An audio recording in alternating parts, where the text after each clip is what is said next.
a game. That's what we do in the Yes. That's what we do in it. And he wasn't the only one off the bench though, huh? No question. Isaiah Stewart. But you know what? Yeah, we gonna talk about that right now. You know, what are y'all thoughts on Isaiah Stewart? Like, first of all, is this the return of like old school physical, don't back down Detroit 2004 DNA? Is it the return of that? Of course, that's what we do. I told you that. We don't play, bro. Lindsey put in the group chat. I am That's my brother's what keeper. we do. I am my brother's keeper. Okay. Let me say this. Here you go. I'm be real political. Here you go. All right. Isaiah, that shit was stupid. All right. They tell you don't come off the bench, but you want to come off the bench and you want to fight coming off the bench. Your team needs you. Now you're going to be suspended for at least 7 to 15 games.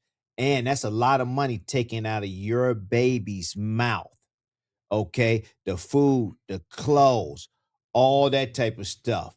Okay? But you saying you don't care, I don't, and all this and all that. You're going to learn. You're going to learn. You keep doing that dumbass shit coming off the bench and fighting like you know they're going to keep taking money away from you, and it's going to get longer and longer and longer. Games going to start being 10, 12, 15, 20 games until they make you understand you can't come off the bench and fight, even though you want to. You your brother's keeper. And I'm fuck that. This is why they brought me to Detroit. Goon squad. Because I'm a goon and all this. D-boy. That to me, that's immature on your part. They need you. They need you for these next. And you're gonna be suspended after All-Star break for a lot of games. So I want you to understand that you need to be more mature than that. They tell you don't come off the bench, and all these guys are like, yeah, you good, yeah. They're not paying that fine for you, are they? These people on the sideline are not paying that fine for you. Your teammates are not paying that fine for you. Your owner or your general manager is not paying that fine for you. Yeah, they want you to be tough, but you got to be realistic about a lot of things. They're not paying that fine for you. If you was on the court already and playing, that was totally different. But you cannot come off the bench and just go butt ass crazy and want to help your team, because actually, you know what you did? You really hurt your team. If they came for Cade, then that's different. I don't give a damn who they come for. Don't take your ass off the bench. You got to do it. But Cade is not going to pay your fine. That's true. They got a relationship like that. Okay. You got to do it for you. Got to protect him. He going to pay you. He going to pay $1.5-2 million. But doesn't this show a camaraderie within a group? Meaning, like, we got each other back. If somebody's swinging, we about to scrap. We got everybody's back. So maybe Isaiah Stewart, is this stupid coming off the bench losing bread? Of course, right? Okay, if you get my back, pay my fine since I got your fucking maybe back. They will. But how much maybe is they won't? And if they don't, then what? Show? It shows a good brotherhood. Okay. Pay my fine and let's see how much brothering are. Sometimes, it costs to be the boss. Okay. He did the right thing. Pay my motherfucking fine and let's go from there. I'm gonna go out here and fight for you and all this and all that. Yeah, when that $1.5 million or that $2 million show up, where y'all at now? That is true. Now, do you think from what we saw, teams are circling, if not already circling the Detroit Pistons, like, oh my God, it's about to be a dogfight each and every night. They already doing that. Mm-hmm. And can I say one more other thing? The reason why teams are upset with the Detroit Pistons, I'm gonna tell you this: they playing exactly like OKC played last year defensively. Defensively, OKC was out there beating your ass, fouling you every time down the court. It was the same way I saw Detroit do that to the Denver Nuggets, and Denver Nuggets wasn't able to recover because they was like, damn, these motherfuckers are very, very, very physical. Yep. From point when that ball went up, they was very, very physical. And the referees can't call every call. They can't call every call because we talking about a 4-hour game. Yep. So we can't call every call. So the Charlotte Hornets said, fuck it. You know what we gonna do? We gonna fuck y'all up like y'all fucking us up. And the referees didn't correct it. That's why it got discombobulated, and that's why the fight broke out. If the referees will start calling fouls the way they supposed to be called, like when a guy's running and you grab him around the waist, 2 hands, we didn't do that. We just knew how to follow him around and chase him. But you all grab them and try to impede their progress, and then the refs don't call it. then I got to protect myself. And that's why I'm throwing an elbow at your jaw. All right? Or throwing it in your gut to get you to fuck up off me. The referee got to clean up from the first get-go. Yeah. I put that on the referees because I saw it 3-4 games ago, but they've been doing this all year, just like OKC. So all in all, it's the whole league's fault because teams have been complaining and the referees haven't been listening. So that's why that happened last night the way it happened. Do you think it's going to be cleaned up in the come playoff time? No, it's going to get worse. It's going to get worse. It's going to get more physical, more aggressive. But I'm going to tell you this. If the referees call it the way it's supposed to be called, teams will adjust. Right. You always will adjust because you don't want to be sitting on the bench with 4 fouls playing 14 minutes. Right. So you will adjust or you will be in foul trouble or you'll be fouled out. Right. But the referees have to call it. But they gonna still play the aggressiveness out there on defense the way they need to. Hey, shout out to the Pistons. We got the second best record in the league. We haven't been balling like this since 2004. The last time we were balling like this, we won a championship. That's what Detroit in anything, even football, boxing. That's what we hang our head on. That's why, like I said, that's why we dirty mittens. So that's just a part of our culture. Do I think that was a smart move business wise? I think it was immature business wise. But from a team camaraderie standpoint, it's because they're gonna go out there at the All-Star break and play for him. Yep. And I think that is big. And he know he got to take one for a team. He got to take one for the team because he didn't take one for a team. He's gonna take he gonna take about 7 to 14 games for his team. He didn't take one. I agree. That's a lot of games. Well, I stand with Stu. Stand with Stu. Stand with Stu. I see you buffed up. Stand with Stu. Hey, I do. I will say this. It was wrong for him to come off the bench. We were programmed not to come off the bench. I think y'all started that shit. No, it was New York. They came off the bench. And I told them, we didn't come off the bench. Oh, yeah. Y'all don't come. And I told them that's why we was able to win the series. But go ahead. Yeah. So it wasn't smart on his part as far as that, but he is that he's wired that way. We've seen him his entire career. I remember him going after LeBron. I was like, this guy is on drugs. Now, that was disrespectful. No, he wasn't on drugs. No, you know what? LeBron did give him an elbow. Bust him up. And he was supposed to do that. He was in the game, too. He was in the game. So, yeah, I got to go after him. You got some the whole arena couldn't stop him. Yes. And after that display of hostility, I know Lindsey love it. You foaming at the got mouth. Some nerve, Nick, Stu. I love you, but you coming at the key. Foaming at the mouth like a pit bull. Stop it, bro. They fight nobody. No, but here's the thing, though. I think that will galvanize the Pistons even more so. They're already playing well. It's gonna hurt them as far as him being out. It's gonna give Reed a lot of opportunities to play, and he's been playing well. And it just goes to show you, like, this is a deep basketball team. Yeah, it is. Like, a lot of guys on this team can actually play and contribute. And they just signed Dennis Jenkins to a 2-year contract. Like, right, which is a spark off the bench. Gave him his and money. not only that, we've been $8 million, so that's life-changing money probably for him. You know what I mean? No doubt. And but they gave him $8 million. What, 2 years? 2 years. Oh, that's great. Yeah. 2-year, $8 million. That's life-changing for him. So then they give him like a meal signing bonus or something too. And speaking of scraps, like, we put belt to ass to the Knicks. We blew the Knicks out, 118 to 80. We are murdering them. So I'm like, now in the East, because a lot of people were coming into this year thinking like, well, the Knicks, we lost to them last year, we got to go through them. Team, they were the team to be. But now I'm looking at teams like Boston, who just added Vucevic. Cleveland just added James Harden, who's going to be tough. It's still going to be tough, man. It's still going to be tough, bro. You got to be able to guard in the playoffs. You do, bro. You do. Why do you think James Harden always get to the playoffs and it's a letdown? Because offensively, he's always been a juggernaut. Yeah, for sure. Even in his MVP seasons, when they were on the cusp of beating the Warriors. Defensively, bro, he was doing nothing. I would say this about James Harden. We all know how cold he is, right? He got a bag, blah, blah, blah, one of the most prolific scorers. 1 year where he averaged 36 points a game. He's a 2-time assist scoring champ, all that stuff. But look, this was something that was so interesting to me.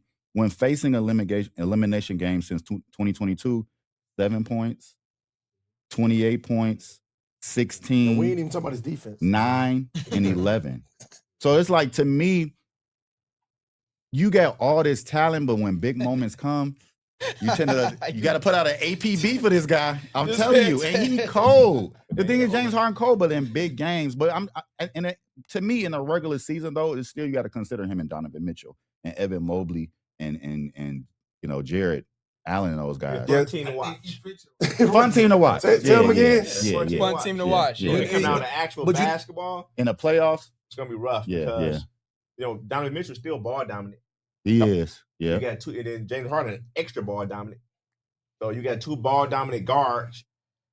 The Pistons. Well, I'm gonna tell you this. What I saw them last night against my son Denver, and what I saw was when one of them go out, one of them gonna be the ball handlers. Right. All right, and they going to control their game, their offense. And what I saw was when they both in the game, whoever's going. Last night, Donovan Mitchell was going, and James Harden deferred to him. Go ahead, do your thing. But I'm gonna be over here, and I just when I get, I'm be ready to catch and shoot. And then I feel the same way with James Harden when he gets going. Donovan Mitchell is gonna be doing the same thing. So stand over there, wait. But see, Donovan, his scoring is so prolific. It is. Off the dribble. Yeah. I mean, how he goes to the hole, the Euro step, all type of moves going to hole. James Harden is a one way. I'm gonna put it up with the left hand, or I'm gonna go right, and, step back, whatever. But Donovan Mitchell got a whole plethora everything. He gets to the mid-range game. Oh, he gets to everything. So, mid-range, dunk on you, layups, floaters, all that. So who's gonna suffer though? Somebody's gonna have to. Well, they got their Schroeder. Schroeder just went there, and then they got another guard that came with Schroeder from Sacramento. I forget his name. That plays very good defense. Schroeder and this other guy, they playing.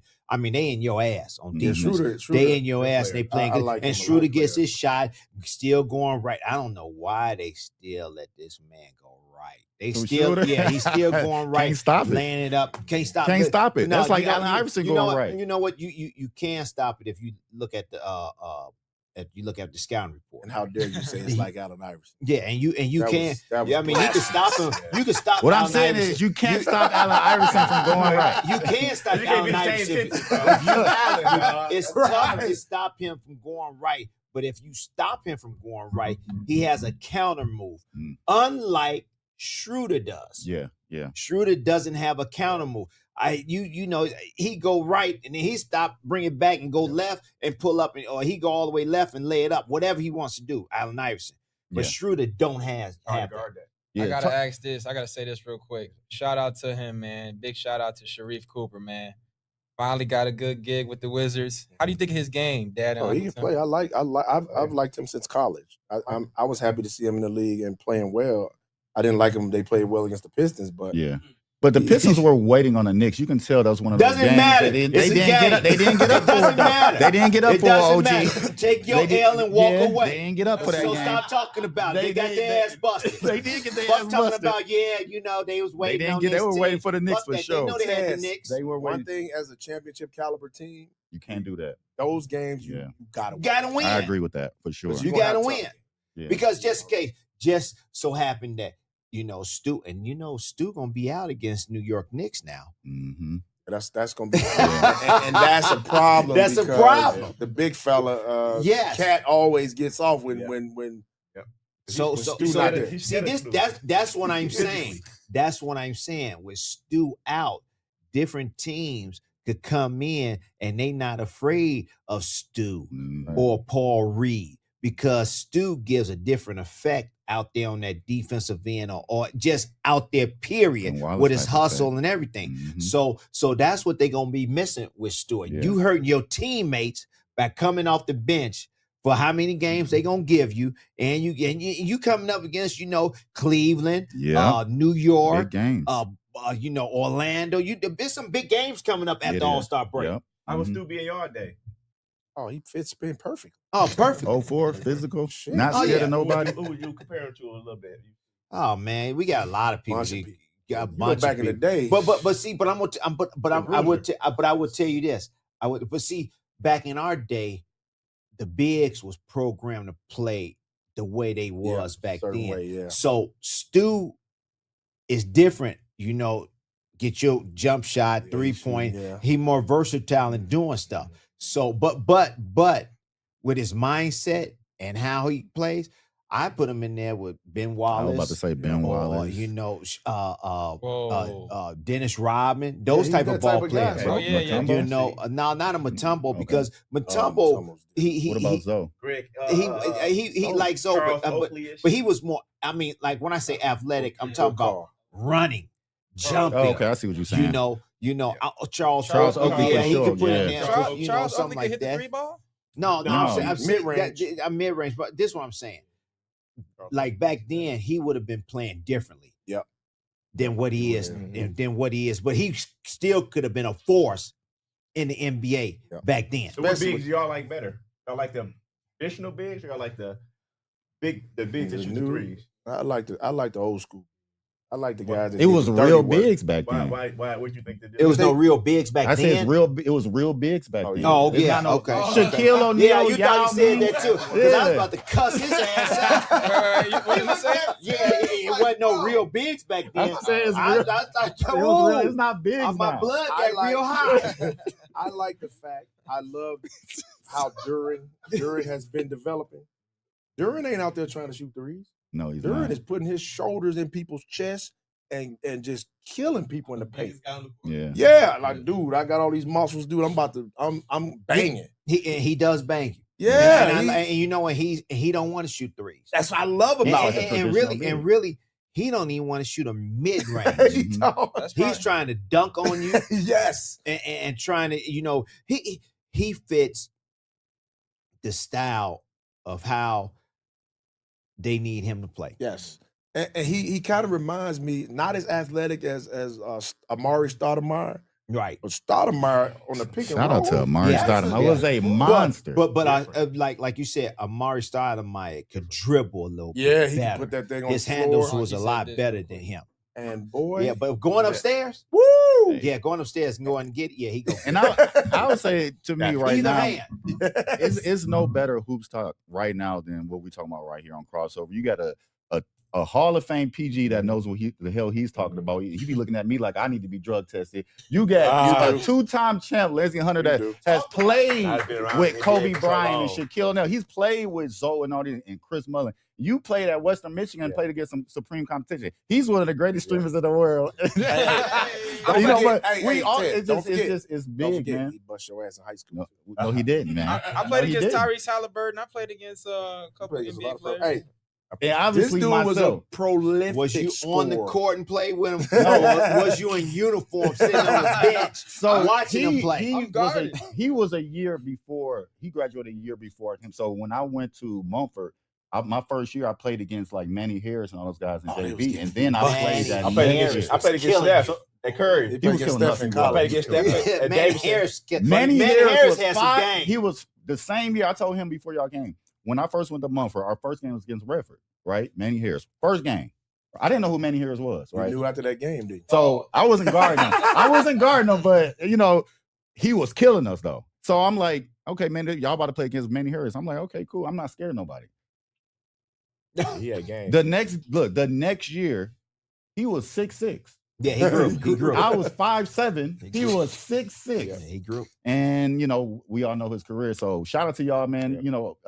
One thing we talk about this, when you play at a high level like y'all have, you have forgotten about more basketball than somebody like me that I know. You play at a high ass level. So to me is nothing like that on Crossover. I think my high level, like I played at Western, like I said, it was a MAC school. Mm-hmm. Like I said, when my friends played in the NBA, and I got to actually, live with them, through his whole NBA career and just be around players. And I just got to see the level. I got a chance to, like I said, I played against Steph at Davidson 2 years in a row. I didn't know you played against Steph. Yeah, 2 years in a row. Okay. Yep. We played against him. I think it's a lot of guys, but Stephon Marbury.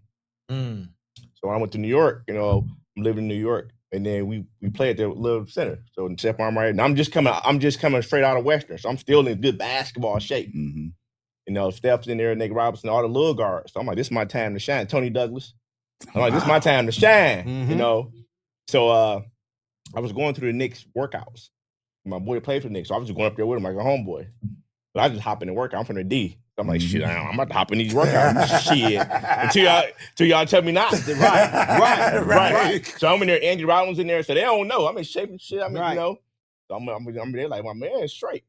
I wasn't killing, but I was holding your own. I was guarding. Right. I was guarding. That's what I did against you. Held my own. Yeah. You know? I was fucking guarding. But I will destroy. Yeah.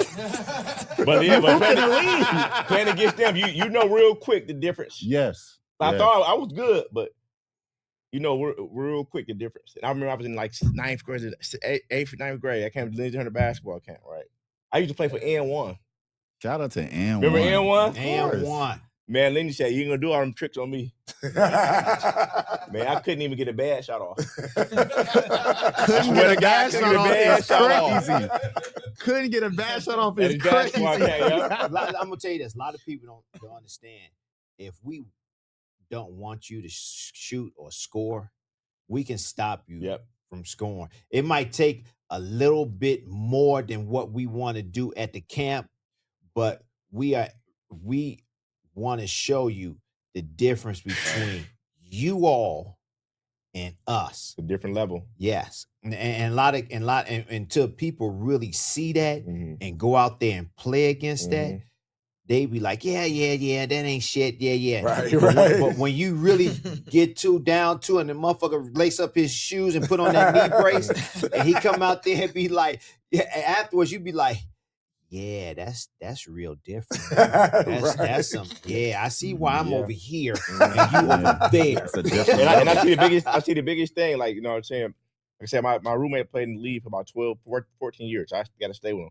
I said the biggest thing was like, no matter what what the players do, they're gonna get up and go to practice. It's like, and then it's like their personality when they cross that court, it's like something switch in their eyes. Yeah. And it's like no matter who at the game, because a lot of people can't play because there's too many. People can't play in front of 50 people. So this is what people don't talk about. They don't talk about that's a different level of basketball. People, you go to AAU game, motherfuckers be nervous. But now you talk in D1 games, they be, you know, it's a little better because you're at a higher level. Yeah. But can you imagine walking to an arena and all them people? We ain't in the layup again. We just talking about the people, period. Your mind, I think it gotta be something spiritual going on. Because it's another door got to be unlocked. Yeah. For you to be able to be normal in that situation. He's spitting. And I always tell my son, I used to tell them, bro. I used to tell them all the time. We would see guys play, and I'll be like, yeah, that's all cool and dandy. I said, but see, I like to see when that popcorn smell get in that arena. Who can play then? It's a whole different level. I had a friend. All right. One of my best friends, we hoop. So in the parks, and you know, we playing against whoever at the rec center, whatever, pros and everything. He'd go in there and bust their ass. Right. I mean, like literally bust their ass. They like, why come we not playing here? So we go to like Summer League and the Pro-Am. He out there, you know, it's only about maybe 5,000-7,000 people. Right. He out there killing. He out there killing. But man, when it came to like 20,000, 15,000. Shaking like a stripper. And I used to say, I'm like, how come this motherfucker can't play like this? Like this. I mean, I'm looking at him, and I'm really looking at him, and I'm like, it gotta be because we in this setting. Yeah, it's 15,000, 20,000 people, and you know it. But he couldn't turn that to like he had it in Pro-Am, right? Or when we just working out and playing. He just couldn't turn it to that next level. Dude, there's a lot of guys like that. Yeah. Well, I had a homeboy, man, one of the coldest players in Mississippi. Never made it to the pros. Ended up playing Division II basketball. 6'6" point guard. Could fly, could handle, could shoot, could do everything. And Jimmy Cabot, we used to talk about him all the time. Like, Jimmy, So before I got drafted, Magic came down to Jackson. We did a celebrity game. I was like, yeah, we got Jimmy. Jimmy gonna start Jimmy. So my dad was cold. My dad was like, Jimmy, you starting. Jimmy eyes got this big. Jim Pat 10,000. Jimmy eyes got this big. He was like, I'm starting? He was like, yeah, what's wrong? Bro, he got out there, couldn't do nothing. And I'm looking, I'm like, bro, if I was your size, 6'6", athletic freak, could shoot it, or he could do everything. Yeah, but if you don't believe, you can have all the talent in the world. If you don't believe in yourself, when it comes down, it's something like that. That ain't believe, bro. He had it. No, you believe. It's just something that it just can't turn that switch to that other switch that you need to get to. You hit that switch to the other switch, right? To the other switch. That's why I love the Kobe Bryants, the MJs, people are coming to see you. And you still take on his challenge. Like, say, for example, Kobe Bryant's last game to drop 60. Shaq told him to drop 60. You know, all eyes are on you, and you go out and drop 60. To me, that's a special switch that you have to turn on in your head when all eyes on you. Denzel's there, Snoop Dogg, everybody's there. The whole arena is coming to see you. Right. And you take the switch and turn to another That's not switch. talked about enough, even in youth sports. Yeah. Everybody tomorrow want my kid to go D1. Yeah, but your kid can't perform in front of people. Right. Let me ask you this, Uncle Drey. Kobe was a big visualizer. Like, he bled for the game. He sacrificed for the game. You know, he didn't live a regular life. Do you think is that kind of why the reason he's able to perform under so many lights? I think so. And growing up in their environment is one. Like the guys that do perform, like Brunson, his dad was in that environment. Your son, even you playing D1, your dad. So that environment is not new. It's not. It's a good point. Even if you was a kid, you don't remember it, but it's still a familiar feeling. But why do you think Curry played so good? I want to say Steph Curry's another one. But the kids overseas, they all got it. They all got it. And I know why. The reason why they got it overseas is because they're not too into material things, right? So they're every game, every regular preseason game is an NBA playoff game, and the time difference is different. So they're getting up at 6 a.m. Watching the games because over here it's 6 at night, right? So and they don't have one-on-one skills. They don't have one-on-one trainers. Yes, so you can't get nervous that he's playing basketball. Because I tell everybody, we were talking about that. I'm glad you said that because we were talking about the difference why they were saying, European players are catching up with the NBA players. It's not the fact that they're catching up. It's the fact that we are so focused on self-development. We're so focused on a kid, he got to be able to do this and do that.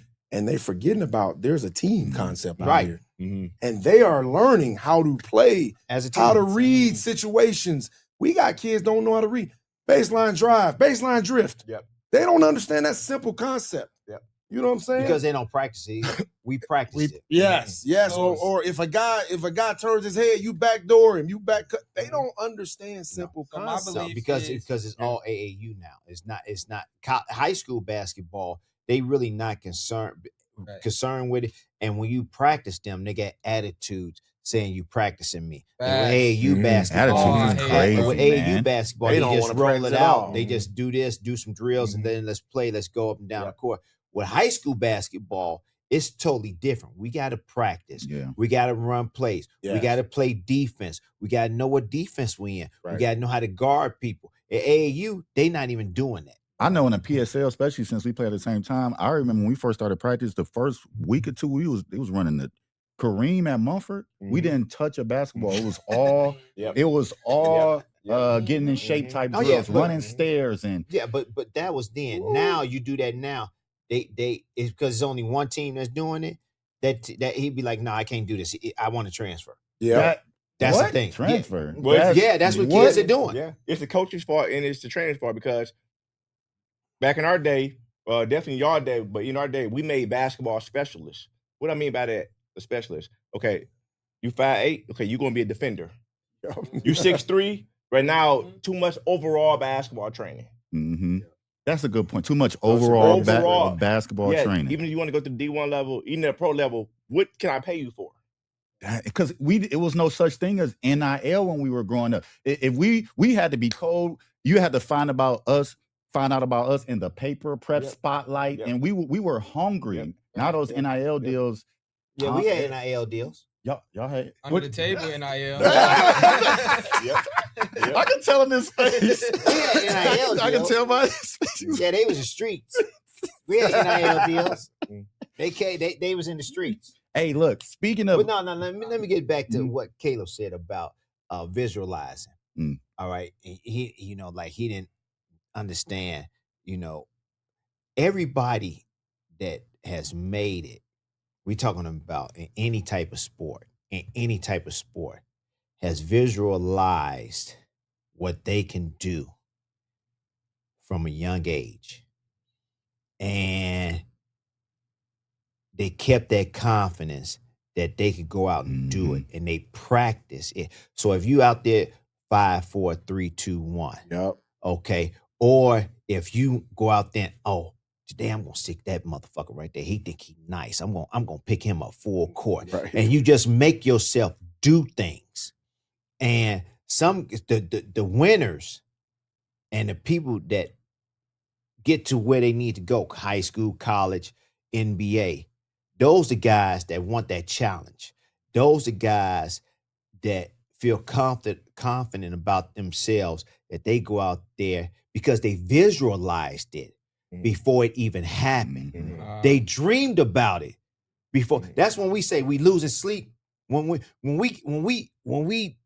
like, if we lose a game, you sleeping, but you losing sleep because you thinking about, damn, man, that motherfucker. You just dreaming. You going through your head the whole game, like, this motherfucker I got next time and this and that. And you wake up like exhausted because you're not really sleeping. You just thinking about the whole game, and you visualizing the whole game. So when people say that, you visualizing, it is a such things as people visualizing the game before it even happens. So as a father, I can cut you off. So as a father, right? Because you know what it takes. So as a father, you raising your son, not Tim Jr., but just starting all over with another son. Do you make him see it, or you let him see it on his own? You can't. So you teach them things. So I told my son, I said, when you walking down the street, out not playing basketball, when you walking down the street, you should be able to know everything that's on both sides of the street. You should know that, like, if it's 5 people over there, and if it's 3 people over there, what a motherfucker doing over there? You got to be aware of your surroundings. It's supposed to be just like this, and you're supposed to see everything as I'm walking. You're supposed to see everything, and you're supposed to hear everything. I taught all of them that at a young age. I said, if y'all do that, y'all going to be ahead of the game, and y'all going to be aware of y'all surroundings. If you don't, you're going to get caught up in bullshit and get fucked up. And another thing about raising a kid, athletic kid, it has to be a family buy-in. Like, the entire family has to support that dream. Yes. Because if you got the mom that ain't supporting that dream and the dad that's pushing that dream, it's gonna be a struggle. Well, you know what? I disagree with you, that, because moms really don't understand. Some moms. My mom didn't. Some moms. Let me correct that. Some moms didn't grow up sports. That's my point, though, right? Tim. So but that don't mean that she shouldn't be encouraging. Sometimes they don't want to go there because they don't want to see their son not succeed, and they don't know how to deal with talking to him in that way. So don't say that that they don't know or whatever. Just say that they don't understand.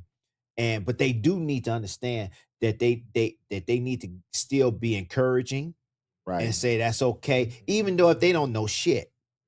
They need to get out the way and let the pro do what the pro's supposed to do to help their son. But you still maximize the level. They shouldn't be in the gym talking to you or saying things that they don't know nothing about. Right. That's hurting their son.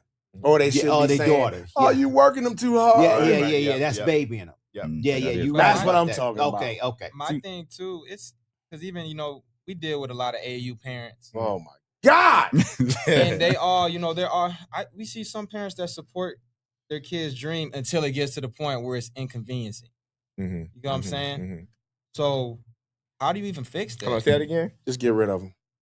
So a lot of parents, this is a lot of money to take my son to, develop his game training. It is. But I want him to go to the NBA. Like I want him to. Well, they shouldn't be looking at him going to the NBA. Right. They should be looking at him developing his game and getting better as a basketball player. Well, it's your fault.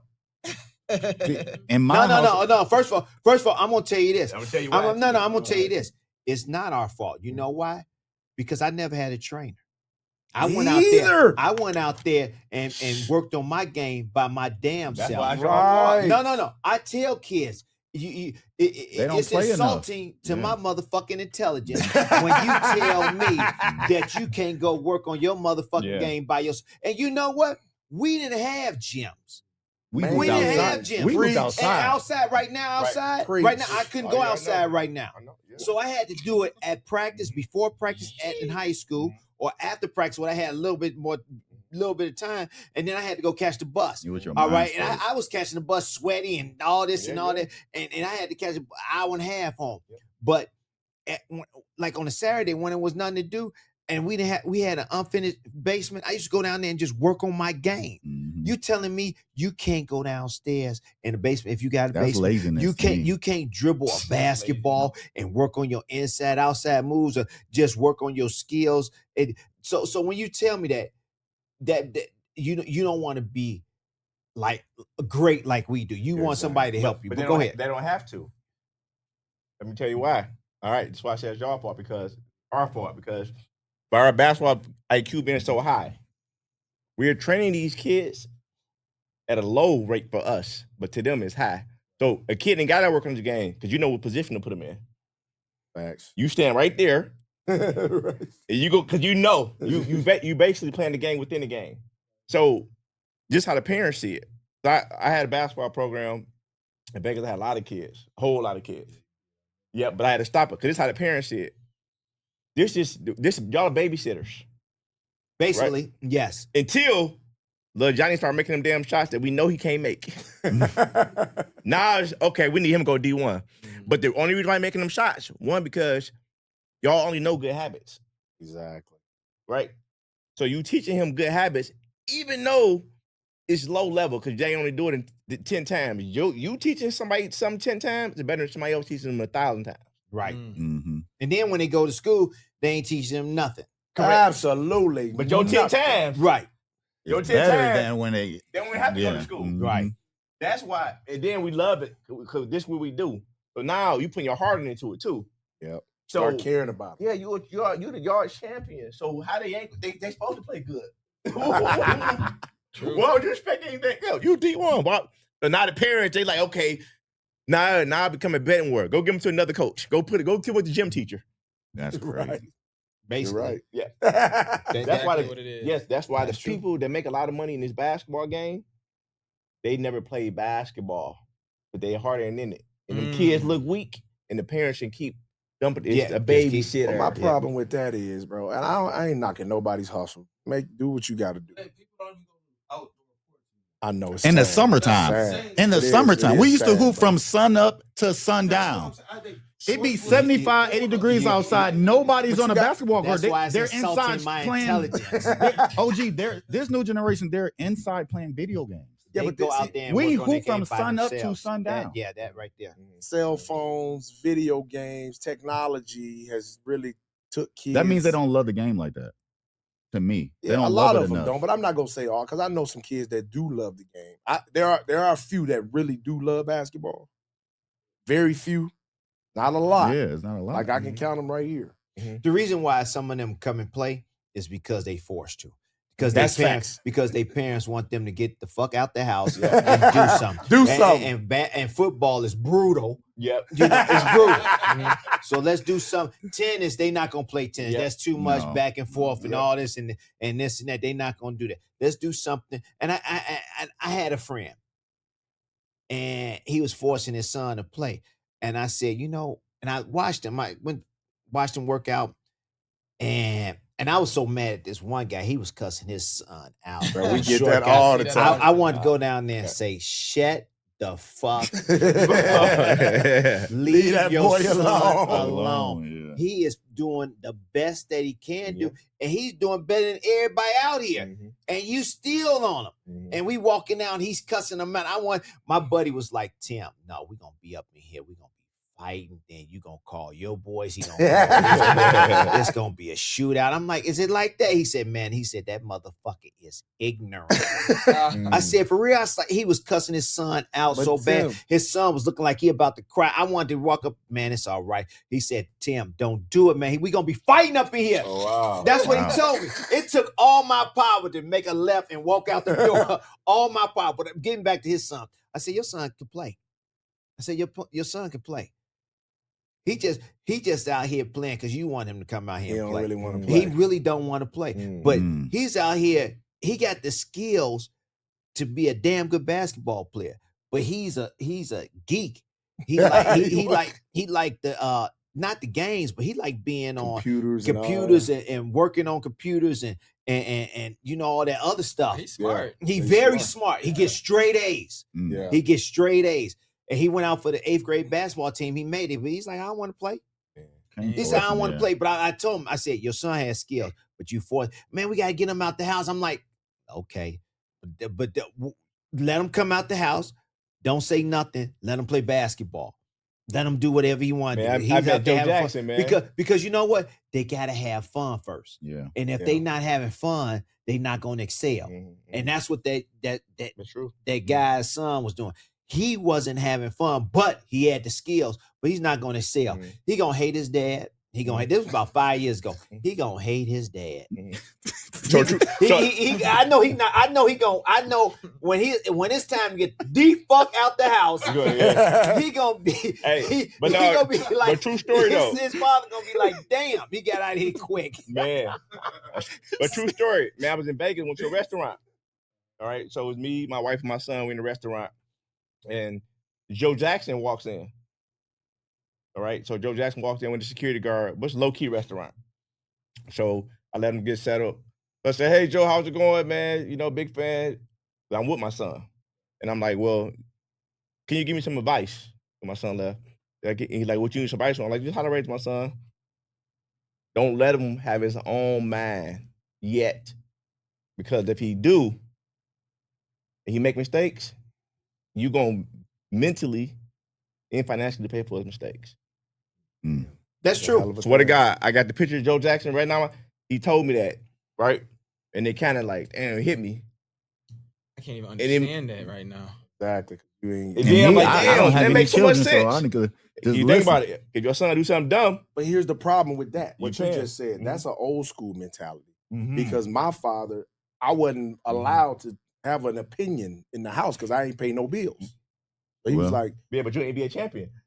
Yeah, but that motherfucker was like, you don't have no opinions about nothing here.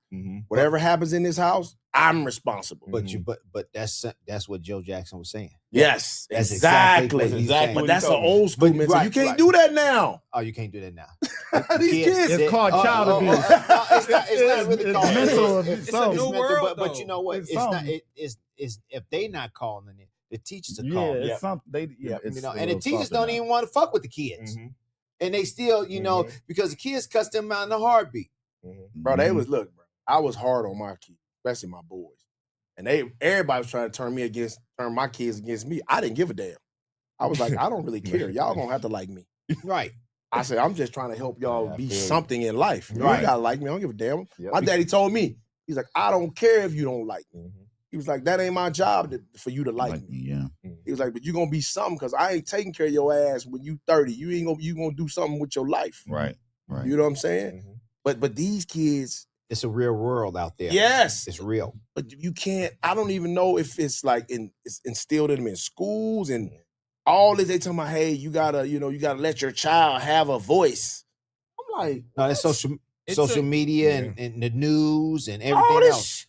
But I'm gonna say this, Dad. I always listen to you, but it took me, even as a young man, hearing what you're saying and having to go experience it. Like you told me, You got to bump your head. Gym. You got to bump your head sometimes. Remember the story when I got the 1,000? I was struggling real bad. You had me shoot like 1,000 shots. Yeah, he was in college. He was bullshitting. He didn't want to work out the right way. So I let him. I said, he had our freshman of the year. I said, these motherfuckers going to come at your ass your sophomore year, bro. Mm-hmm. You done made a name. You do all this shit. They was at his ass. Double team, all types of shit. He was struggling. Yeah, didn't know how to get around it. I said he wasn't really applying himself like he normally would. Right. Mm-hmm. So I let him. One game they was on Texas Southern was locking his ass up, trapping on the screen. Cause I'm locked up, don't let me out. Face guarding him. They were fouling too. Swag refs. Mm-hmm. They put you in that Akon. That's what they did. So I ain't say I was gonna let him. I'm like, okay, you grown, you crying, you figure the shit out yourself. He come to me. And what do I need to do? Oh. Yeah, now you want to come. Now you want to talk. Mm-hmm. Yeah. So we get back in the gym. I'm all right, let's go. Let's work. We working. Do you really want to work now? Yeah, he was all So you're not gonna be out here bullshit. You're not gonna get him. Yeah. So he was all like, I'm ready. He goes on a tear for about 2 months. 20 plus a night. 30. I mean, killing. I'm looking at. Hey, you gotta bump your head. Speaking of the college ranks, we've had some great matchups. So we had Caleb Wilson and Cam Boozer, which I think some people in here would take Cam Boozer number one. Yes. And then we also had Darren Peterson versus AJ DeBonsa.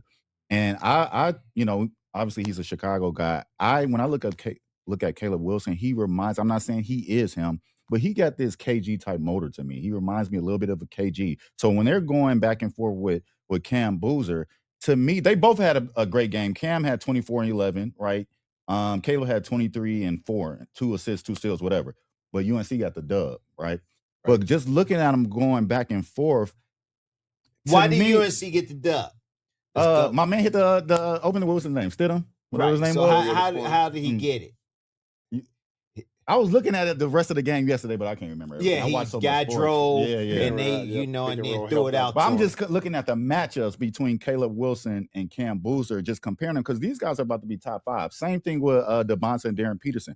When I saw those matchups, because I know Caleb said, DeBonsa's 6'9", whatever, can do everything. But when I was looking at the matchup between Peterson and DeBonsa, it seems like Peterson took that personally. It seems like AJ DeBonsa didn't want the smoke. He looked a little passive. He looked a little nervous. But if you looked at his numbers look good. But it's how he was scoring versus how Darren Peterson was scoring. He was actually going at him.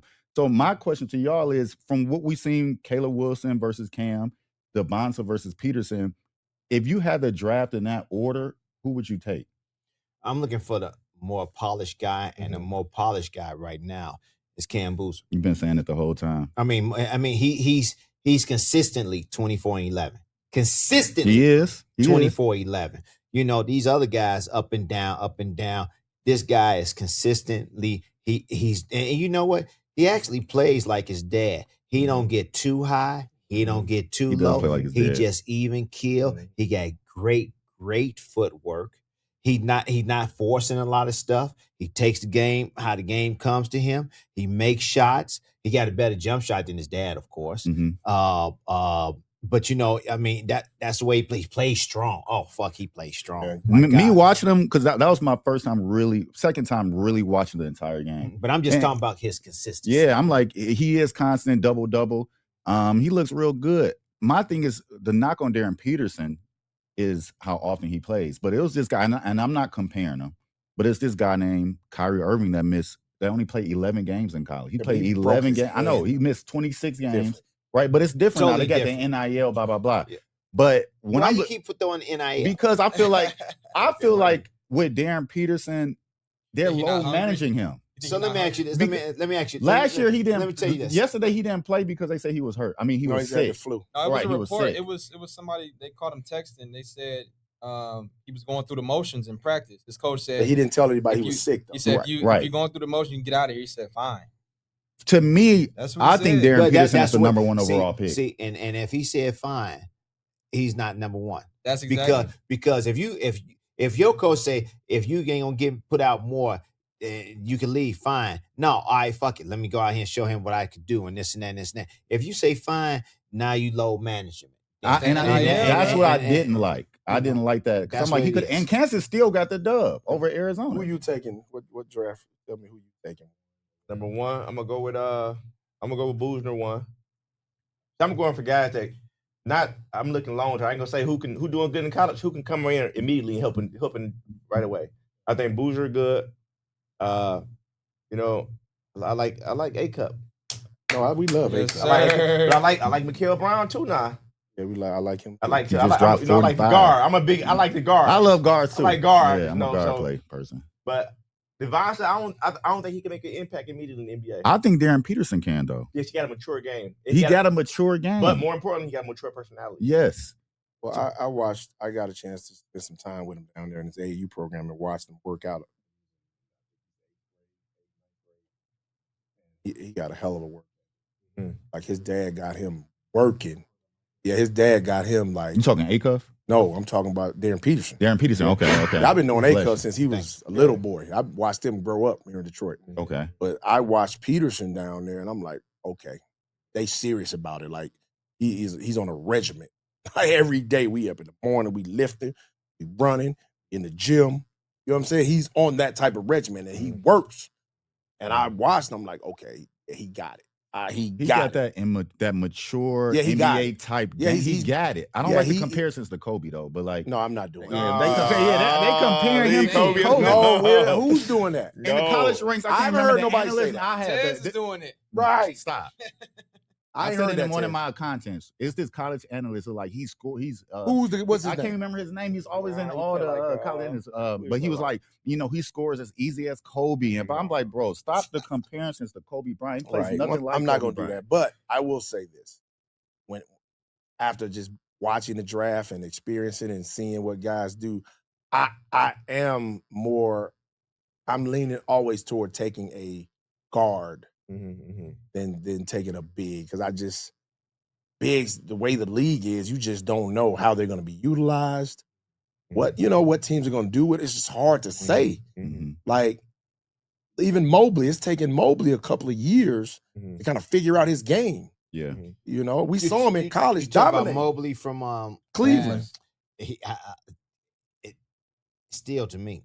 Yeah. Right, that's what I'm saying. The thing is, he got the talent. I think he's still figuring out. That's what I'm saying. Like, even though you got defensive player of the year, I think what is he like? I still don't know either. It's hard to say. That's why. And he came up in the training era. He came up in the basketball one-on individual training. They do the overall training. But say if he came up back in when you work, like when you go to the park and play when you was a kid. Oh, you had to learn how to play because old dudes weren't gonna let you out there. Yeah. Correct. Can't do that no more. And it's shootout. Yeah. The guys can't play. They ain't got a position because they train. They get a trainer. Guy working pulling up three, one dribble pull up threes. Yeah, serious. So it's like, damn, because that's for real. I know. You can't even go to the parks and play. People come out there and just want to shoot up the park for what? Right. Well, this generation is crazy. You want to play basketball? We out here having fun. Not no more. You out here dribbling the basketball. You see a car come by. You got to hold the basketball. Am I gonna run or what? But look, in the streets though, when I was coming up, here's how I was raised on the west side of Detroit, 7 Mile. If people knew that we were hoopers, the drug dealers or the street dudes, they left us alone because they knew we were hooping, we were doing well in school, and that's all we wanted to do. Nowadays, I feel like the OGs are either dead or in jail, so they're not the OGs, the older OGs. The younger ones have lost their way. The YNs, they're not learning from the OGs anymore because even the OGs will be like, "No, man." I tell you why. They don't listen. They tell them the OGs, y'all done. Yes. It's over for y'all. Y'all era is done. It's over. No respect. No. We're gonna give you respect. We're gonna let you come in, do what you need to do, and this and that. Your control over us is over. We got this, y'all. Yo, do what you're doing and keep doing what you're doing. You cool. But when you fuck with us, then we have problems. That's where it lies at. They don't want no information. They don't want nobody to school them. They don't want nobody to help them. They got it and they think that they have it, and that's the way it is. But I think that's not only in the streets. Scary, bro. I think that's in sports too. Everywhere. Like it's the level of respect for like athletes has just changed. I was watching what is it, T's podcast the other night. He had a football player on there, and he was disrespecting the dude. Like, who are you? He was on his. Y'all invited. They invited the dude on the podcast, and T was like, "Man, I don't even know you." Jeff T? Yeah. Yeah, said this to the football player, and the football player was like, "Yo, bro, I mean, where you want to take this?" Right. He said, T, your name is nothing in the NBA. You only went to the All-Star game one time. After he got disrespected. Yeah. Right. Right. He went back at him. Right. And then what did T do? Try to kick him off the podcast. That's crazy. No, it was crazy. That's social media because. Well, you know what? I'm sorry. First of all, when you got somebody coming on, you're supposed to do your research. Exactly. Right. So you up here don't know who's coming on your podcast, and you ask them disrespectful questions and don't know who he is. That's just like saying out loud. And I was like, "Are you kidding me?" Anthony Edwards. Yeah, I don't even know who. What's his name? That was yeah, Barry Bonds. No, his owner.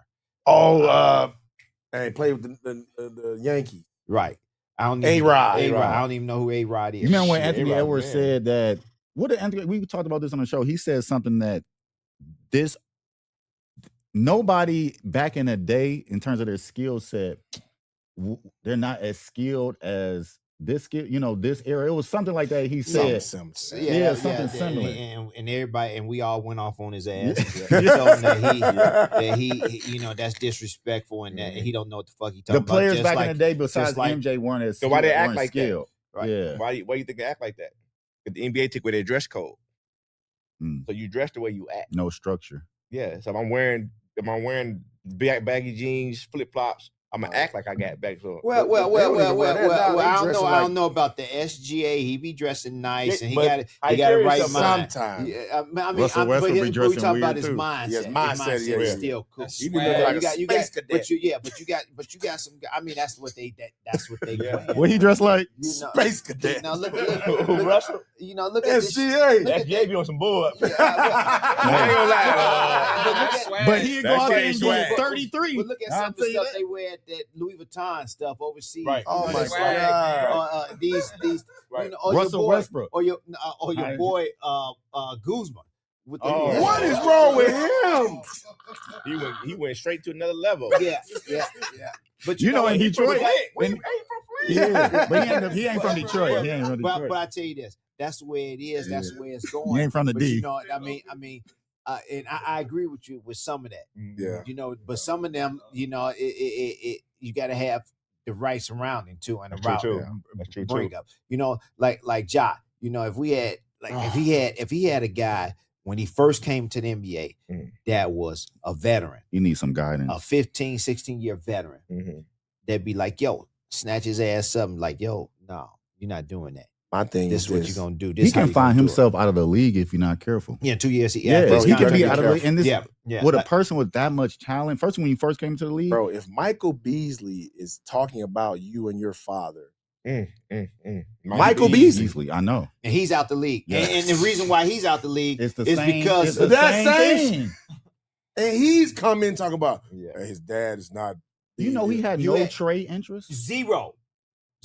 A man of that talent with no trade interest. I believe that means that nobody wants to fuck That's insane. That's diabolical. Nobody wants to fuck with you. I don't want you on my team. I want your dad near my organization. That's sad. Nothing like that. So what's going to happen when his contract is up? Do you That's think? what I'm saying. That's what I'm saying. In the bag. Somebody gonna take him. Though. I think somebody's gonna take him. Somebody's gonna take him, but I think they're gonna do what they did with Ball's dad.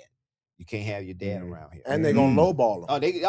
He's not gonna make $30 million. No, it's gonna go. I hope he's saving his bread. 10 to 15. Because he might not get 10, 15, he gotta open they gonna lowball him, bro. That's low. That is value. Think about it. Nobody wanted to trade for him. Nobody. He missed. He screwed himself out of the Supermax. So he didn't get the Supermax. He can't get no max. That's what I'm saying. Well, I think he got the basic max. Well, the rookie. The first contract. Right, but he's still out now this year. He can't get nothing. He can't get nothing. He can't get nothing. No nothing. No nothing. But no, if you don't play 65 games, you can't get qualify nothing for nothing. That's sad if you find your way out of the league. I'm gonna run with all that talent, man. Come on, you right. You need some type of veteran that put him to the side and like, look, dog. Well, it's too late. It's too late right now. What y'all think about Sebastian Telfair then? Oh, and what he's going through. Can he play? Can he play? He could play. Well, he can't play in the league right now. He was our generation. He can't play because he was the same generation with Brian. Yeah, he was my idol growing up. I watched him not like my idol, but I like that movie Through the Wire. Yeah. That kind of gave me inspiration. Well, he was good enough to play in the NBA. He was a good point guard in the NBA. Could have been, but I think he wanted. Did you coach him 1 year with Phoenix? Yes. I think he wanted to be like Steph Marbury. Okay. But he couldn't. I think he thought he was on that level. Okay. Because they cousins, right? Or something like that. But I think he thought he could be on that level, and he wanted to be on that level, and he wasn't. So who you taking, him or Rayford Austin? Rayford. I'll take Rayford. I'm gonna tell you this. Rayford was more. His mind was more together. He was more mature. And to go from N1 too. But Rayford could hoop. I know. Played in college. Rayford could hoop. Bro. I saw him in person when he played in Milwaukee. I played with him in Milwaukee. Okay. And he was with Orlando when I think they went on that run. They went on that run. I know he was in Milwaukee for sure. Like I remember seeing him at the Palace. Oh, he could play, bro. I don't remember watching him. Rayford was he had a lot of shit too. He could hoop. He got a lot of shit too. He can handle that thing. Get to the cup, fit pass. I like hey, speaking of skip to my loop. Speaking of guards, let's segue into this real quick, Uncle Drey, because I love your content. I love what you do with your son. Content? I just looked at it last night. You and your son kind of remind me of me and my dad. Okay. But I have to ask, the skating in the defense, like yes, sir. Why you say yes, sir? I had to ask. Dan, so listen. All right, so the reason why I train my son like this, all right, so a lot of people don't know, my daddy and my uncle is the world champion boxers. Okay? Thomas Hearns is my actual real uncle. Really? My actual real uncle. Yes. Hitman. Yep. Are you serious? Yep. Yeah, my dad, Danny Paul, and my Jimmy Paul is my uncle. My dad fought Mayweather's dad. Oh, wow. Yep. So I grew up in Kronk Gym. Shout out to So Kronk. you grew up in the grind. Yeah, I grew up in Kronk. Yeah. So they wouldn't let me box. My dad wouldn't let me box. You was training your ass off. Yeah, I went upstairs. So upstairs is a basketball court. Oh, okay. Right? He went upstairs a basketball court, but they wouldn't let me box. But I'm in the gym with like Milt McCoy. Now these are all world champions. Yes. Emmanuel Stewart. Yep. But I'm little. And I developed a boxing mentality. Okay? So I'm like a boxer, basketball player. So when I train my son, those are actual boxing them champions, them Tommy Hearns, them real world champion workouts that they doing. I can see it. In the locked gym. That's crazy. And think about it, Tommy's he's 7-time world champion. Yeah. My dad. Monster. My dad fought Hector Camacho. They fought real fighters. Macho. So I grew up with that. So all the stuff you see me doing, those are them boxing workouts. That's why my son's body look like that. No, you got him cut up, bro. I'm gonna tell you. So Zoe had this guy used to work us out. Actually, he played in the NBA until he tore his knee. We talking about 70s, 80s. He tore his knee. He went to Georgetown, and he had ACL way back then. And way back then, ain't no shit about ACL. They was cutting whole knee open. God, bro, you see them old dudes? They got their whole knee. They didn't have the gym shoes was terrible. The technology with gym shoes, so it was all messed up. But he became a boxing instructor and helping out people working out. And so we was he had us doing 3-minute segments. Yes, that's what. Yes, 1-on-1. We run up and down nonstop playing 1-on-1 for 3 minutes straight. You know how hard that was. Yes. Or I mean, like don't even the ball go in. It's nonstop. Yes. We run up and down the court, and then it ain't no time. All right, if you don't run up and down, then that's more time on the next time you do. Or whoever not running that, man, we run up and down. We got in shape so quick. We got in shape so quick. And you do that for 1 week, that next week, dude, you like, we could go 5 minutes without this. Without stopping. Imagine Terrence Crawford with basketball skills, with his mentality and work ethic. So that's what I'm basically with my son. I'm training him the boxing. Because think about the reason why people don't play good in games because they're nervous. Yeah. Okay. That's a fact. But if you're a boxer, you ain't got time to be nervous. You still knocked out. Because you're going to get knocked the fuck out. Right. So I'm training him to think like a boxer. Yes. In the basketball game. So I take him overseas, away from everybody. Now, this is not for him to go to the NBA. It's not for him to go to D1. This is me being a father because I feel like this is what I got to give him. Exactly. That's all I got. That's all I got to give him. Yeah. And, so we was on Instagram. Instagram called me. So that's crazy. I didn't even know they can do that. Yes. They DM me. So I did a little video and wake up in the morning, he's like 2 million views. I'm like, damn, what the fuck? Yeah, that's crazy. Hey, look, damn, look up, it's at 4 million. I'm like, he showed me. Then look up again, You're going it's at super 8 million. viral, yeah. No, then look up again every time. Yeah. It's like 14. Then it's at 20 million. Then I post another one, it's at 10 million. And it kept going. So Instagram gave me a call like, That's hey, a blessing. we yes, it is, but I'm gonna show you. So Instagram gave me a call like, hey, we wanna be your account manager. We want to work with you personally. I'm like, huh? Instagram? I'm like, yeah, let's do it. They said we're gonna take your lid off of your account. So what people don't know, but Instagram, to go viral, it's a cap limit how much they let you see. Right. Okay, so people, they go viral, Instagram, you gotta they take the lid off. That means basically you throw something in there, you throw some water in there and they keep going. So they keep going until they stop it. Right? What the heck? It's a whole different. It's a whole different world. This sound like the just woke you up. It sound like the Matrix. Woke you up. It sound like the Matrix. What That's you what it doing sound ain't like. shit. but I'm gonna tell you how to do it though. So you throw the penny in there and then just keep going. Right. Until they want to stop it. But you got to produce the content they want. Right. Oh, okay. Right. Oh. That's why people do crazy stuff online. But the stuff I was doing, it was unorthodox. But Right. it really was one crazy. We like, shit, hell yeah, you want to pay us to do this? Right. Right. So they're like, yeah, we're gonna pay you guys to do this stuff. So we're like, shit, let's do it. So they was paying us to do it, and we just were doing it. But then I stopped because my son, he wanted a life. Yeah. And it was too hard because he's young. Right. And then he ain't like he wasn't having fun. Because people. Right. His peers. Yeah, everybody was looking at him. Yeah, he want to go to the mall and stuff. Go to the Or he want to go hoop in the rec. Just with his boy. Now the guys trying to fight him.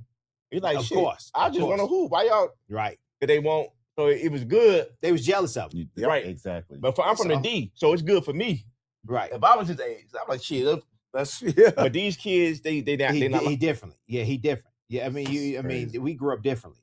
They grew up with a silver spoon. Jealousy kills. We grew up differently, where we had to fight every day. Every day we had to fight. Right. It was a confrontation every day. We had if we wanted to fight, or we had to know how to scale it down, talk, to de-escalate the situation that we was in. You know, so with them, they don't want to be in that. You know, and they shouldn't be in that. We shouldn't have been in that, but that's what it was.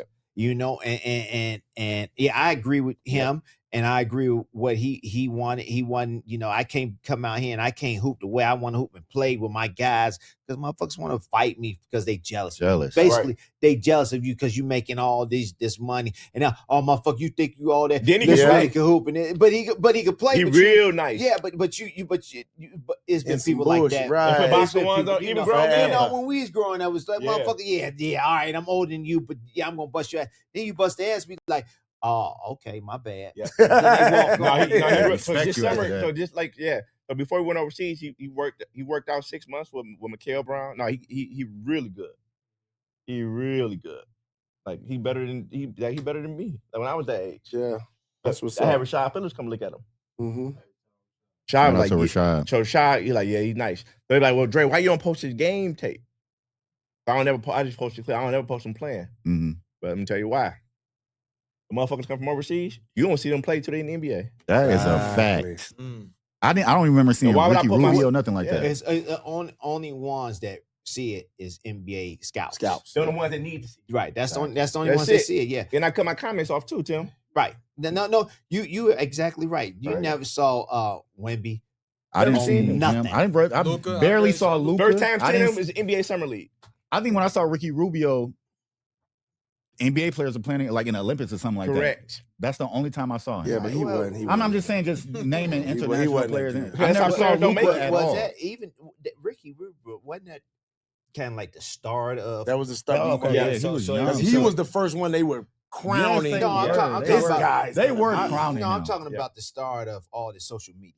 Yes, it was. Yeah, so they really wasn't like it is today. Right. That's like all Mikey I'm saying. Williams. Say he was, because he actually decent, but oversaturated. But guess what? Say you just would have seen him when he got to that level. It would have been different. Correct. So people are like, why you don't post your son? Well, why? I'm gonna learn from everybody else's mistake. Yep. Yeah, like you really didn't. You heard about Cooper Flag, but you really didn't. I didn't see him either. No. Cooper Correct. Flag. I saw him at No, I'm talking about. Yeah, not when you he was saw young. Yeah, I saw you him. went to go see him. You didn't see him on your phone. You saw Correct. clips. I saw little clips as when he was playing against the Olympic team. Little clips. Him making little jump shots. Just little I clips. was watching. That was it. That's all. I the was time. watching. That's it. That's all the time. I was watching him at Never saw him Nike. play. I was watching him at Nike, and I was like, I saw him going at the Boozer twins, and I called my boy. I said, "Yo, they act like they scared of him." He said, "They are." Wow. And you get time to develop. So and like going back to what Mashburn was saying about Cooper Flag, he was scared to stay in. That's why he classified up. Now, Cooper Flag is really, I think when he said that, he went to another level. He's like, fuck this being what's that, the rookie wall. Fuck that rookie wall. I'm gonna show you. That's what I needed for somebody to say. So I really go out here and show. He just dropped another 30 ball. Yeah, No, of course, I'm just saying. The truth. Like I said, balling. these guys that's coming out now, They're not better than him. they not better than him at all. And it's gonna be a struggle. And it's only one person, I will still say this, that's gonna struggle, but not he gonna figure it out quicker than the other ones are, and that's gonna be Boozer. He's gonna figure it out quicker than they are because he really understands. He has the game that understands how to play in this league. As long as he don't go to like Washington. You know what? But if you go to Washington, I'm gonna tell you this: they good. you got Anthony Davis, and you got Trey Young. And the only thing I'm saying is you got some key veterans, and D'Angelo Russell. Could have left. What is he gonna do? Oh, did you hear what Dirk said? I'm gonna tell you this about D'Angelo. Not even Russell. gonna show up. They sat D'Angelo Russell down because the team didn't like him. D'Angelo Russell is a cancer to your team. See? All right. How? How? You remember what he thinks he's better than everybody on your team and in the organization in the NBA. He wants you to bow down to him. He wants you to, like, I'm the motherfucking man. All right. You can play. Don't get me wrong. You can play, but when you rub your team the wrong way and they distance themselves away from you, we're gonna leave you alone and let you do your thing. We're not gonna fuck with you. And that's what he has been doing. He's been doing that. I'm gonna say he's been doing it since he LA, low-key came into the league. LA, Minnesota, Yeah. Minnesota again. Dallas now, and then Washington. I mean, that's the way he is. And I'm sorry. Now the kid can play. Yeah, he can hoop like he was a nice at motherfucker. Ohio State. But it's more than hooping or more than playing on a team. You got to be a team guy, and he's not. Did you hear what Dirk said about the AD trade? So he said he was a little disappointed. He wanted AD to stay at math because he wanted to see the experiment with him and Cooper Flag. And he said it's basically all about financial flexibility. All that. And but it's just AD. Correct. Same thing with Kawhi. AD, these guys are so good, man. Like, I think that's why teams keep trading for him, because if they're healthy, AD's a walking 2010 with 2 blocks. Same thing with Kawhi. Kawhi's having a career year, right? And Kawhi right now is averaging 27 points a game, healthy, balling. He just dropped 40 on Minnesota and Ant-Man. So good business, but bro. I tell you this. So this is what they said. All right, Dallas said, we need flexibility. Anthony Davis is really, really, really not working out. He's really not working out. Yeah. No. I mean, like if he was healthy, then they'd be way up there. It'd be different. Yeah, it would be different. But they saying like he's not gonna come back this year. All right. He was done. Yeah, he was done. They said he needs surgery now. He might as well go ahead and get surgery now. He's sitting out already for the rest of the he's sitting year. out, so might as well go ahead and get surgery and heal quicker than what it's going to heal. But you know what? They say it's not working out. Let's get some draft capital. Yep. Let's erase this money. Another 50 and then another. So after next year, he got a player option at $62 million. Yeah, he's good, bro. He good. All right, he got a play option at $62 million 2 years from now. If they don't sign him at a player option, he's gonna take that because you know what? They ain't gonna sign him to another long-term deal unless he comes back and be a motherfucking all-star like we know he can or all NBA team like we know he can. But he's always injured, and I love him, but he's always starting to injured. Break down. But they said they said we got Cooper Flag. And we got Kyrie. I was about to say, what do you do with Kyrie? And then he's coming back. Yeah. So Kyrie is looking at. You gonna be the same? Yeah. Trust me. Right. Kyrie Irving. Kyrie Irving is a dog. Trust me. Kyrie Irving is gonna be the same, or he is even a better. dog. And you gotta understand, he missing a year, so that adds another year on his body. So all this beating up and getting beat down and all this. This adds another year on his body, which is great for him. So he gonna come in fresh. So he de-aging. Oh man. So Kyrie coming fresh, it's over. They said we got another draft pick. All right, somewhere in the first round and the second round pick. Get some guys. Now we got Gafford and we got the young boy from Duke. He's been hurt. He's gonna come back. Hopefully he's 100%. They got pieces to go out and get somebody else to come in too. All right. So they in really, really good shape with the trade. And you got to understand what they're going to do. Next year, they're gonna be a hell of a lot better. Even though, but they still go down to coaching. I knew you was gonna bring it up. I knew you was gonna bring it up with J Kidd.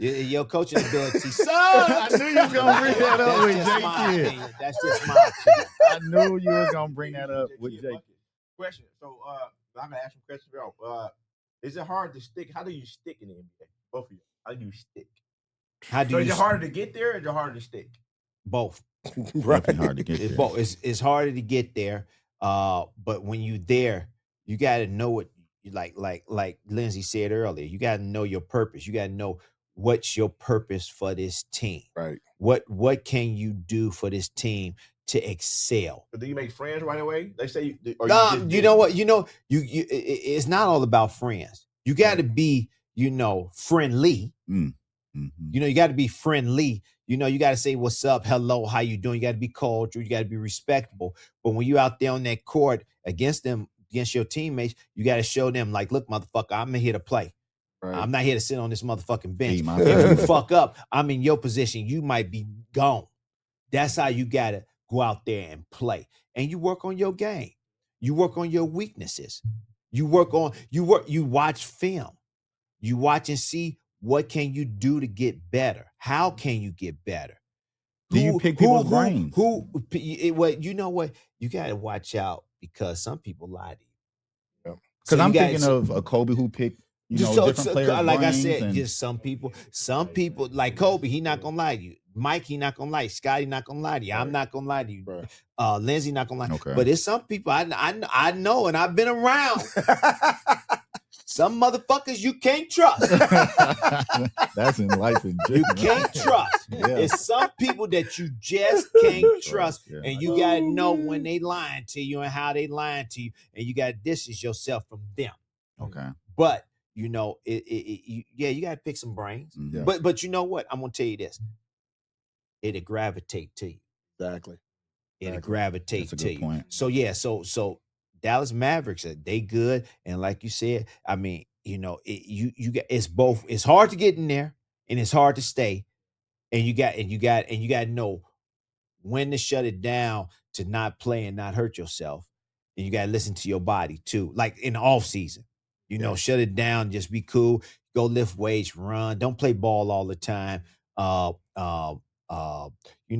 If I was people, I work on on my own. If somebody want to come work with me, you do your own shit. I do my own shit. Right. You know, other than that, I just like to get my workout in and go from there. If I want to go shoot some ball with somebody, you know what I do? I go to a college and go play some basketball with some college guys because they're going to play basketball. Yeah. With these other motherfuckers, they going to let you shoot. They not playing defense. It's bullshit. It's the waste of your motherfucking time. You go outside and do hundreds. It's going to be interesting to see how good Dallas is because Cooper Flag going come in and have you work them out. Right. Well, you know. When I used to work out in the summertime, I had my own little regiment. Yeah, we had a group, and I remember Jordan Crawford was still in college. Shout out to Jordan Crawford. So me and Jordan would come to the gym together, and we pick teams, and we just go at it, and we go to 160, and it was no bullshitting. Like we had a set to call 150. Yeah, yep. And it helped him, and it helped me because I'm like, this young boy is nice. You know what I'm saying? But we really played. Like, it was realistic. It wasn't no BS. Nobody was crying. Nobody was arguing. Back then, you could play best out of 7 games of one-on-one. Right. You know, up to 12. Right. Best out of 7 games. And it wasn't no easy bucket either. No. You had to get around somebody. You had to, you know, jab, pump, fake, step back. I mean, you was working on your game. Don't like that no more. Because and it was just you and him in the gym. It wasn't like 8, 9, 10, 20, 40 people in the gym. It's just you and him. Best out of 7, 4 out of 7, up to 12. Right. You know, sometimes I beat you 4-2. Sometimes it'll be 4-3. You know, sometimes, 4-1. It just depends on somebody's, attitude that day. You know, sometimes they just come in, just get a workout and say, fuck it, I got my ass whooped. But tomorrow it's going to be different. I think it changed. I think it changed. I think the game kind of messed up where they did 1-on-1 3 dribbles. Let me tell you why. 1-on-1 3 dribbles is really good. But when you're in a real basketball game, you just playing basketball. And I think a lot of kids today, they can't play after 3 dribbles. Or defensively, Danny can guard for like 3 seconds. Drey, I'm gonna tell you why. Like, I remember doing that because I used to tell young boys, when I still was playing one-on-one, I'm like, bro, I'm not finna guard you 17 dribbles. Because I know I can stay in front of you. So we gonna play 3 dribbles. Right. That's how pros play. You said that to me when we was doing a radio show. You was like, we play 1-on-1. But if you ain't no we pro, doing 3 dribbles. Yeah, because I'm not gonna stand out here and watch you do 27 step backs, tween cross, behind. I'm not doing that. Back then, we wasn't allowed to do that. Your teammates would be like, what the fuck are you doing? No, not even a lot of dribbles. I'm just saying, like, with 3 dribbles, right? So, guys... That's why I'm trying to tell you. Threes. That's why I'm trying. So if you go outside and play, they be like, yo, sub this motherfucker out. Right. The old guys be like, sub, we not playing that. We pass and we cut. Yes. We might give you 3, maybe 5 dribbles. That's it. Right. But see, that's what we learned. And you had to do your dribbles either 3 to 5 dribbles. Mm-hmm. You know, if it take because you had to have a counter move. Yes. If I do a crossover, that's 3 dribbles, and you cut me off, I'm gonna put it behind my back and go and lay it up. Yes. So you had to do all that stuff. So, but kids today, they want to do 19, 35, 40 dribbles. And you know what? You ain't doing shit. Right. Even when you play, because another thing. You got to get a shot off. Right. In 24 seconds. That's true. When you play, you to the rim. What? Like, are they being taught that now? Are they being coached like that now? Which is crazy. No. What I'm saying, like, playing 3 dribbles is good, but I still think, but guys can't play. If you watch college basketball, that's why so many guards just shoot long threes. That they can't dribble. Steph Curry messed up the game. Can I say this? That's because they don't play 1-on-1.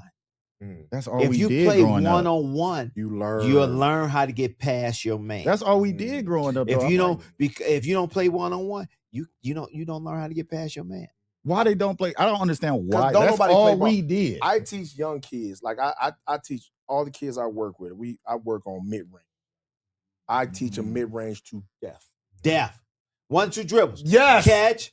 Yep. 1-2 dribbles. Yep. Jab. I teach them jab. Yep. Jab, pump fake, rip, 1-2, pull up. I teach them all. Fake, step. It's all that. It's I'm crazy. teaching them all like basic basketball. But the crazy thing I hear from high school coaches is that's a bad shot. That mid-range is not a good shot. See, my high school coach told me that can be your bread and butter, mid-range. That was back there. That was back in the day a little bit. That was my bread and butter. Yeah, that was all of it. He said, and then we shoot off you can make moon. He said you can make a living off of having a cold mid-range. Bro, yeah, people can't get to the mid-range spot no more, though. No, because they don't know how to dribble. That's crazy. And it's so like they got to shoot threes. That's why. That's why nobody can stick SGA. That mid-range is vicious. Or Cade. Yep. Vicious. Or Kyrie. Or Luka. Yep. Right. They mid-range is vicious. They can get there. Only reason why you can stick now a little bit, just a little bit, because KD. Because he's a little bit slower. Yeah, he's a little slower. And he did test Achilles. But he's 17 years in the game. I know, averaging 27. Yes. KD is a monster. But when he gets to that spot and he on balance, it's a bucket. That motherfucker, he don't even see you. I was listening to something they was talking about. Dwayne Wade was talking about he was guarding KD. He said, "Man, I played perfect." He said, "I beat him to the spot, got there, perfect challenge." He said, KD shot it right over him and told him. He said, made him feel bad for a minute, but he played good D. He said, he thought about it. KD told him, too little. Right. He's 17. I know. You too little. He's a 7-footer, bro. He is correct. My son played perfect D on him one time, and he went up right out the glass. My son was right there. I swear to God, he was right there, and he's like, it went right out the glass. And my son was like, I was like, there's nothing you could do about that. Just go on down the court. I said, that was great, D. Great. I mean, there's the man. I used to tell people all the time. I used to have a saying. There is no great defense for great offense. No. And I tell folks this. No, it's not. And everybody be tripping when I say this. When we shoot the ball, when we shooting threes and we shooting here and we shooting there, we don't have no defense on us. Right. But you got to understand, we getting the form down. We understanding how far we from the rim and how where we can shoot it and how we can shoot it. Because every time you playing basketball and somebody's playing defense on you, you distracted. You can't see the rim. Right. Mm-hmm. You can't see. If I'm jumping, he's 6'9". You're not shooting. You not seeing the rim. Yeah. But you know where the rim is at. Yep. So you know how to follow through as much as you need to make the shot. Because if you far back, you got to shoot a little bit harder. If you close up, you got to know how to shoot it a little bit shorter. If you do a move, you always distracted. Always. I got a quick question, both of y'all. Lindsey, try with you first. What NBA player that you see remind you when you like, damn, he got some me in me. The younger guys. But that's your son, somebody else. Okay. I like the kid, the Pistons guy now from Houston. Sasser. When I first saw Sasser come in, love Sasser. I was like, oh man, he kind of. Sasser is still. So you know what they're gonna do? Sasser is gonna go somewhere else. Yeah. I believe so too. They got Jenkins. Woo! I believe so too, bro. He defends. I'm gonna tell you something. Sasser is gonna go somewhere else. And I'm gonna tell you this: a place where he can go to is Houston. Perfect there too. Let him go. They need a point. Who remind you? No, they don't need a point guard. Yeah, they need a point guard. Houston does. I like Shepard. I like Shepard, but you know what? You've been saying they're gonna lock him down in the playoffs. Of course, he's not a point guard. But they need if they get Sasser now, I would have liked Sasser could play. I would have liked Trae Young in Sasser is Houston. in that, he knows in the big games. I would have liked Trae Young in Houston. Why? No. Because he's a legit point guard. Sasser is too. Yeah, I just would have. Trae Young ain't guarding water. But Sasser is gonna guard somebody. Trae Young ain't guarding water, bro. See, so I'm noticing a trend with you. I like Trae Young in Houston. It's becoming. I like it. It's turning from a trend to who you kind of are. No, first of all, I like Trae. I'll say it again. I would have liked Trae Young in Houston. But you're picking non-defensive guys. It's like four guards that I know that I like out there. That reminds me of myself. Of course, SGA. Okay. Marcus Sasser. Love his game.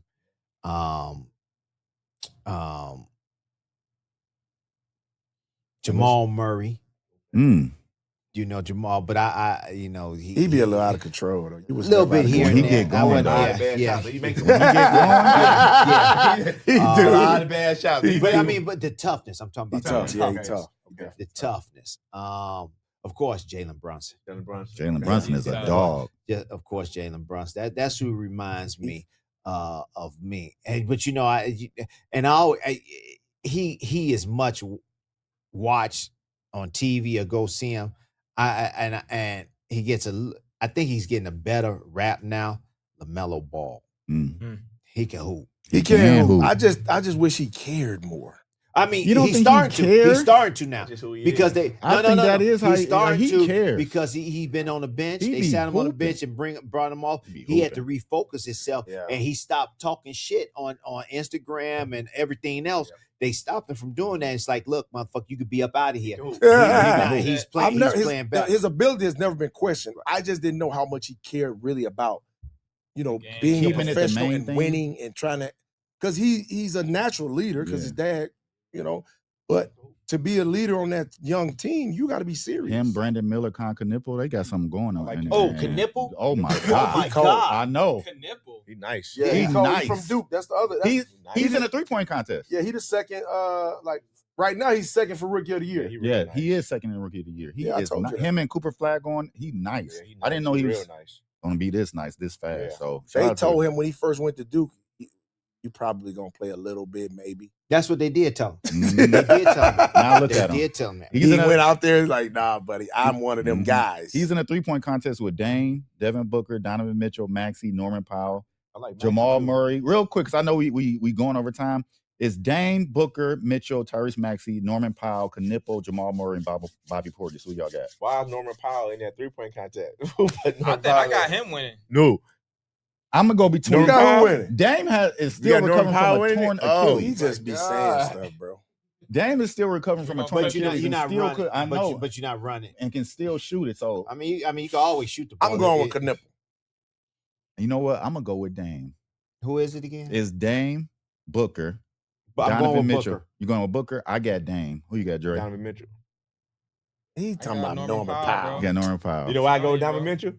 Because people that win that, they just going to have fun. Because they ain't no pressure on him to win. Right, no, it ain't. Knipple gonna shoot that thing though. It's gonna be between Knipple and Dame. And Donovan Mitchell the same way. He is. I mean, not Donovan Mitchell. Devin Booker. Yeah, the same. It's gonna be between, to me, Knipple or Dame Lillard. I gotta see how Dame looked though. I know it was weird when I saw the news. I'm like, dang, he gonna. Oh no, Dame is gonna be all right now. I mean, he hasn't played, but it's only shooting the basketball. He's not sprinting over here to do something. He gonna shoot, and he gonna like little trot here and get over there and shoot. Were you in the 3-point contest? Yes, I was. I didn't do shit. But man, so why is it? Why is it hard? You know what distracted me? Yeah, why is it hard?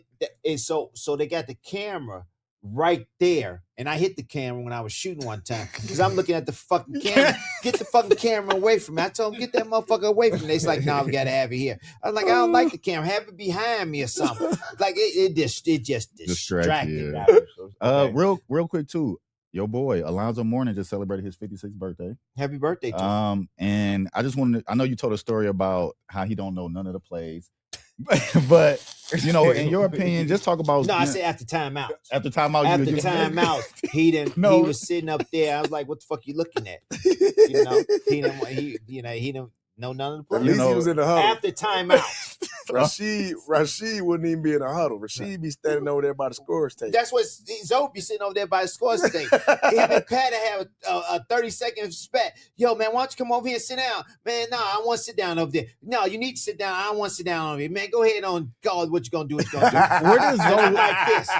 Where does Zoe rank among some of the biggest best men? Because I know Jokic just passed Oscar Robertson to second on an all-time triple-double list, which is crazy for a center to do.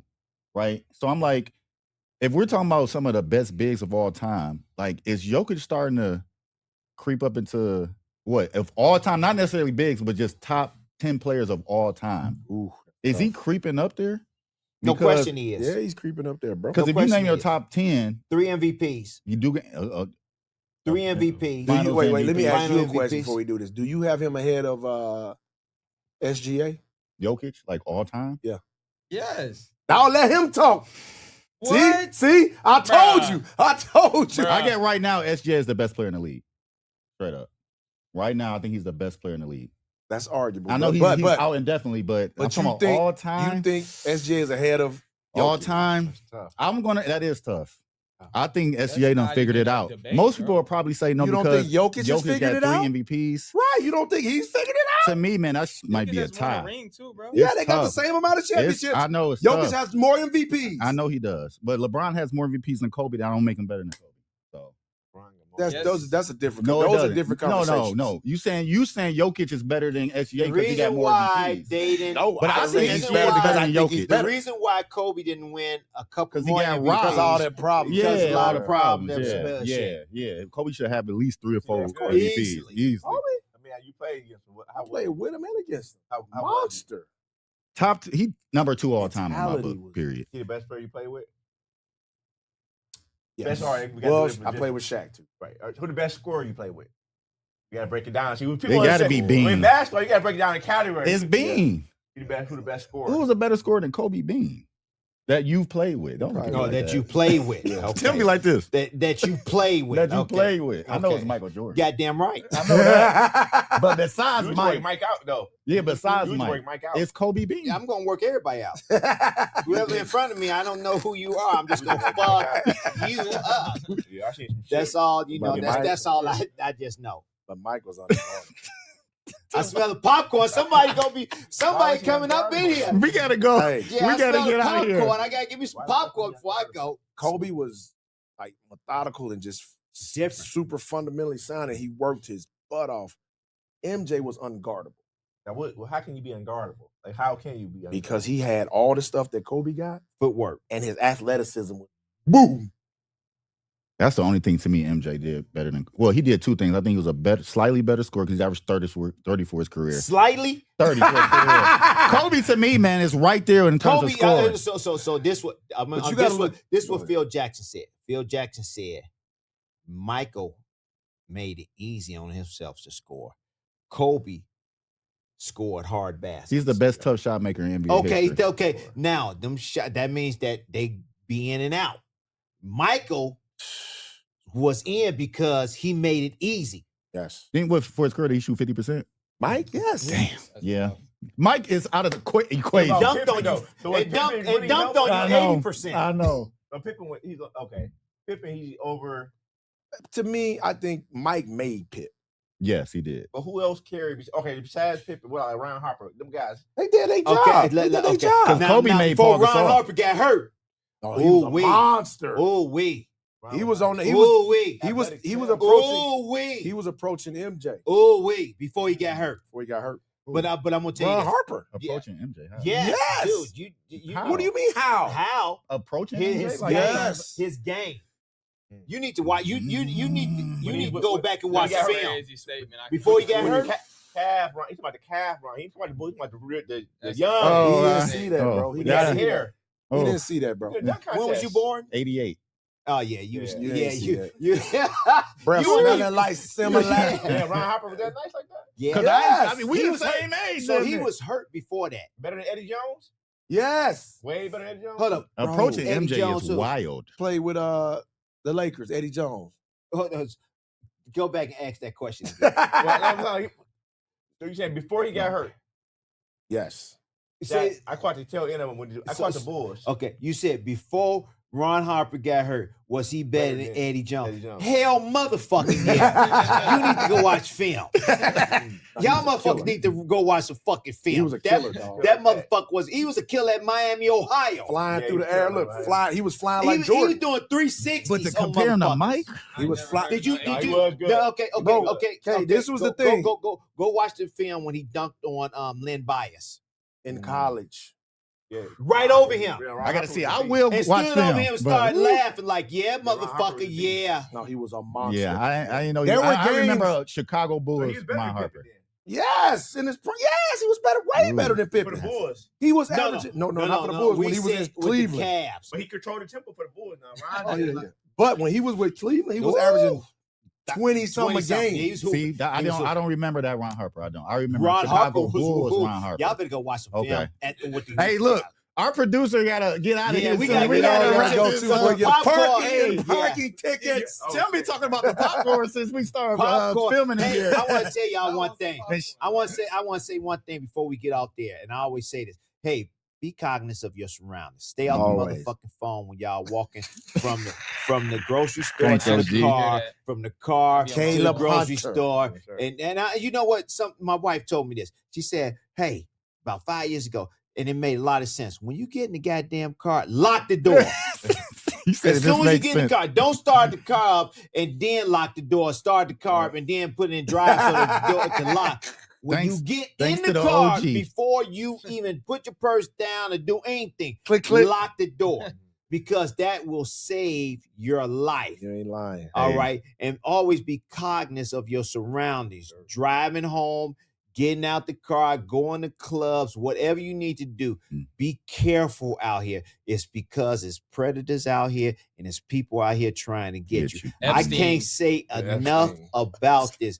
Kids, women, men. Let me turn my head around. Cognizant of your surroundings, please. Because if you don't, you will be you pay a big price. Hey, that's shout out to Drey Ricks. Yes, shout out to Drey. Appreciate you for coming, my dog. And congratulations to him on his gym, his own gym. Yes, sir. There's not too many of us have our own gym. You want to know something crazy? That's one of my dreams. He got two of them. Sorry, he got two gyms. And he gave Orlando buckets in high school. Las Vegas. And that's one of my dreams, though, to have my own gym. So that's really inspiring. Good luck. Thank you. And I really do mean that. That's one of my dreams since I was a little kid to have my own basketball we gym. need it because our kids need to go somewhere and stay out of trouble. And know where they at and know that they can have some fun with it too. Yeah. That's what it's about. Another episode, Crossover Podcast. Peace and blessings.